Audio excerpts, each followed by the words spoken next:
అందరికీ నమస్కారం.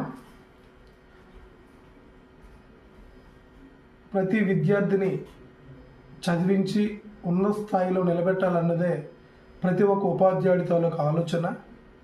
ఇదే క్రమంలో ఉపాధ్యాయ వృత్తిలో ఉన్నటువంటి నేను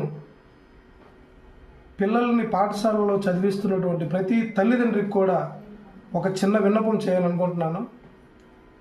ఇటీవల కాలంలో మా ప్రాంతానికి సంబంధించి ఒక పాఠశాలలో ఫీజు కట్టలేదని చెప్పి పిల్లల్ని పనిష్మెంట్ ఇచ్చారని చెప్పి ఎండలో నిల్చోబెట్టారని చెప్పి ఒక వార్త వైరల్ అయింది. అయితే దాని మీద ఎలా స్పందిస్తున్నానంటే, ఫీజుకి పిల్లలకి సంబంధం ఉండదు. ఫీజులు కట్టవలసింది ఎవరు? తల్లిదండ్రులు.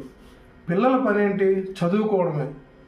పిల్లలకి చదువు పట్ల అవగాహన ఇవ్వాలి, పిల్లలకి విచక్షణ పట్ల అవగాహన ఇవ్వాలి, పిల్లలకి సంస్కారం పట్ల, విధేయత పట్ల, పెద్దలు ఎలా ఉండాలి, ఉపాధ్యాయులతో ఎలా ఉండాలి, సమాజంలో ఎలా ఉండాలి అనే విషయాల మీద మాత్రమే బోధన చేయాలి. కాబట్టి నా యొక్క పర్సనల్ ఒపీనియన్ తల్లిదండ్రులకి ఏంటంటే, మన పిల్లల్ని పాఠశాలలో జాయిన్ చేసేటప్పుడే పిల్లల కోసం అంటూ ఒక ప్రణాళిక మన దగ్గర ఉండాలి.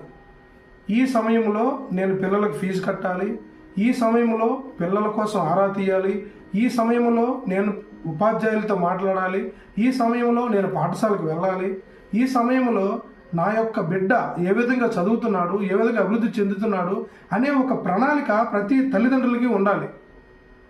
ఎందుకంటే ఒక పాఠశాల నిర్వహించడం అంటే చాలా కష్టతరమైనటువంటి విషయం.